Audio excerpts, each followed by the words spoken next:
Hello and welcome to the Queber channel. I am Jason, your host.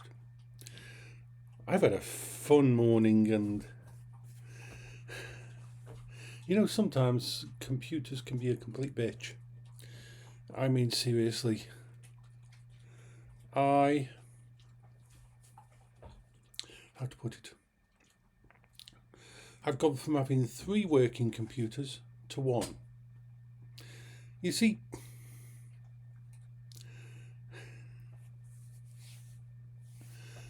a lot of my computers are old parts. Cases, power supplies, graphics cards, none of it is usually brand new. I cannot usually afford to buy a brand new piece of tech. I wish I could, but for me, it's always been about getting whatever I can afford. What can I sell something for? And so let's go through the timeline. Okay. At 4:15 a.m. this morning, I woke up and I couldn't back to sleep, and I thought, you know what? I've got parts of a computer downstairs that I could upgrade my backup computer. A motherboard, a CPU, and memory that my friend Britt had given me. And I'm thinking, yeah, okay, let's do that. After all, I can't get back to sleep. My brain is thinking about tech. Gotta do it. So get it all out.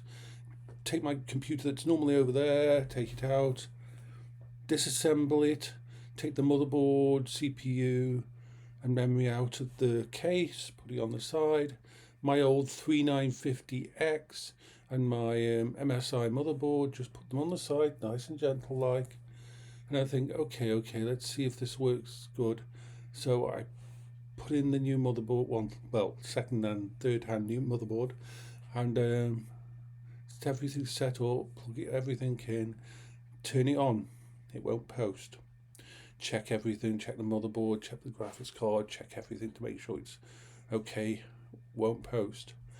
Replace the memory with memory from my old PC, both AM4s, and won't post.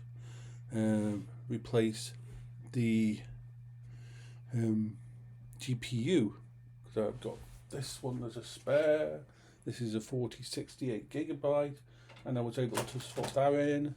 Won't post. Change everything.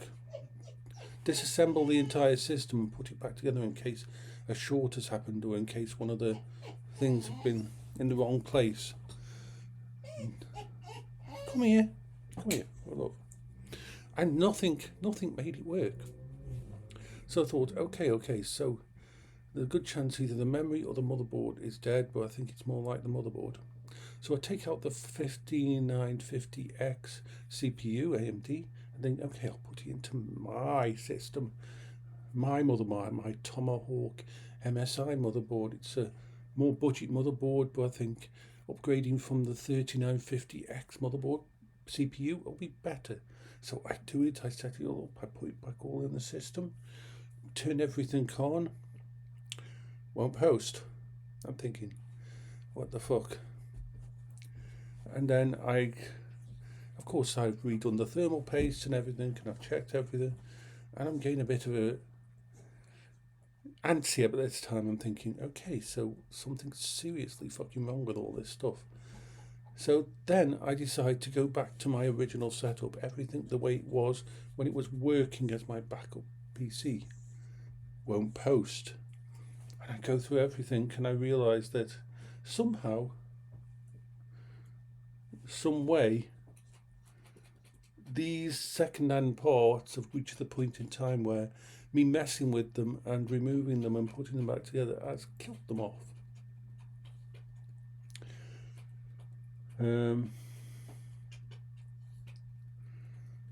Both motherboards seem to be dead, or dead in some way. The more expensive motherboard I checked, and the PCI, where you plug your graphics card in, the main one, was actually loose and slightly split. So that's what could have caused that issue. And on the other parts, that I noticed bits and pieces, and I just realised that all these parts, which are between 3 and 5 years old and have been used in lots of different computer systems, there's always a danger when you've got old computer parts. If you upgrade one, anybody who's built computers will know the symptom of what I'm seeing and the fallout of what I'm saying here.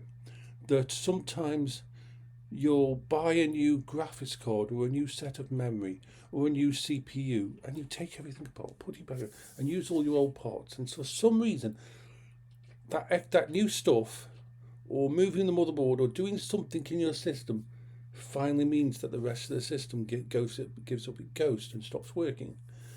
And so, at the moment, I have my Linux machine, which is here, which I am not going to touch the inside of it at all until I've got this money and can rebuild bits and pieces. I'm going to have to rework what I was going to spend the money on, because now I need to have a backup. I need a backup PC. For the last probably 5 years, my backup PC has always been built with all the parts that still sort of work, just in case my main PC dies. Now, even right now, I've got 3 PCs in front of me, so I'm not in an emergency situation.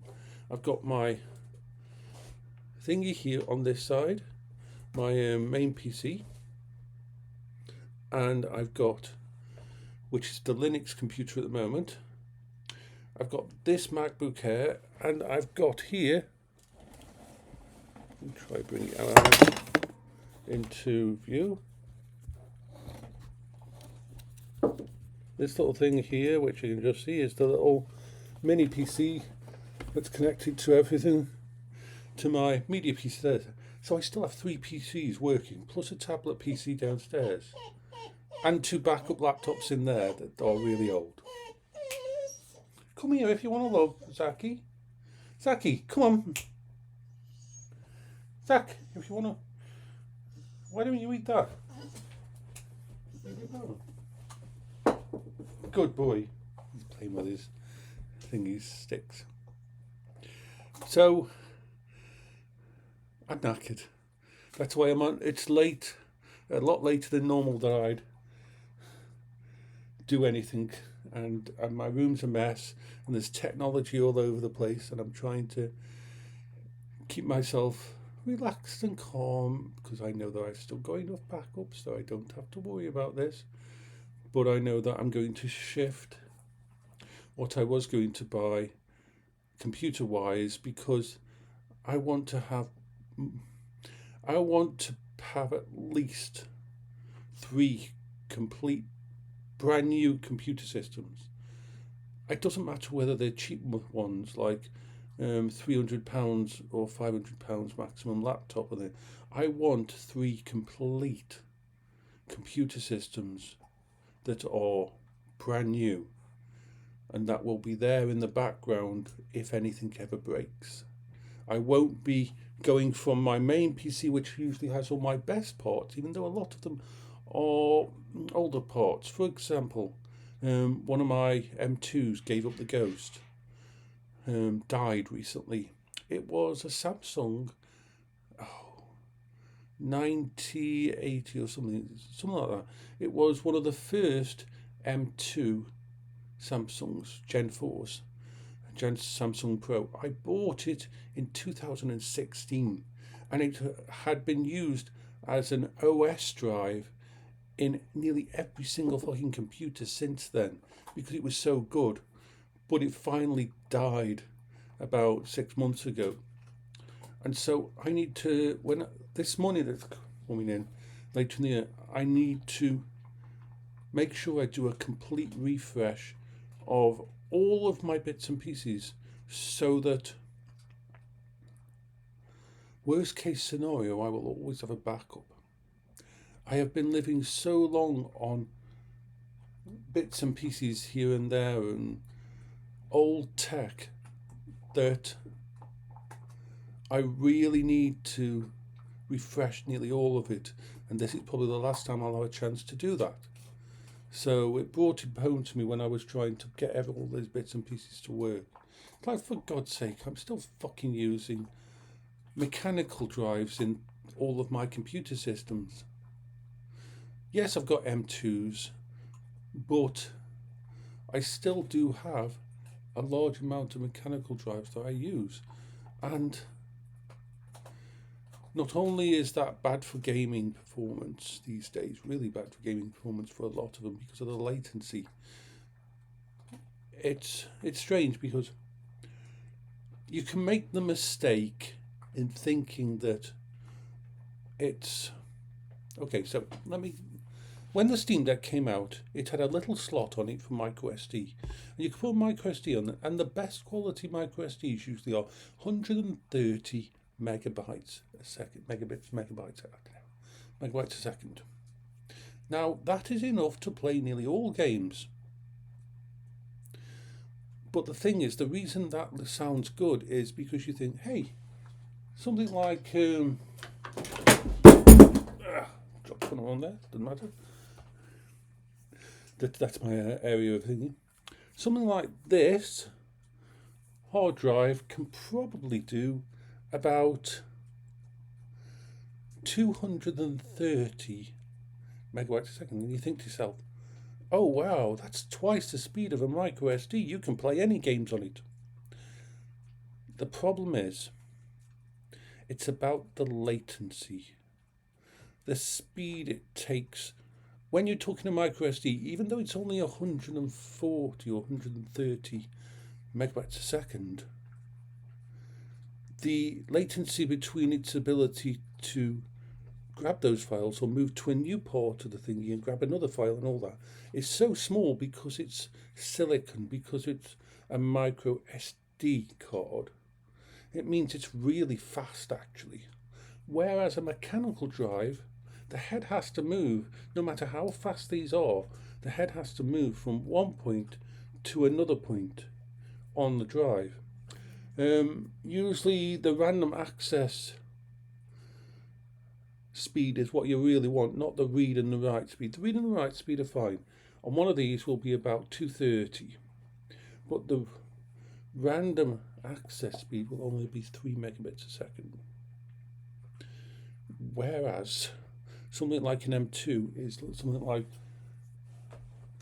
in the high 200s, probably about 4,000 read, 4,000 write, and then you've got like 200 and something or 300 and something or even 1,000 in random writes and reads. It's amazing how fast they are.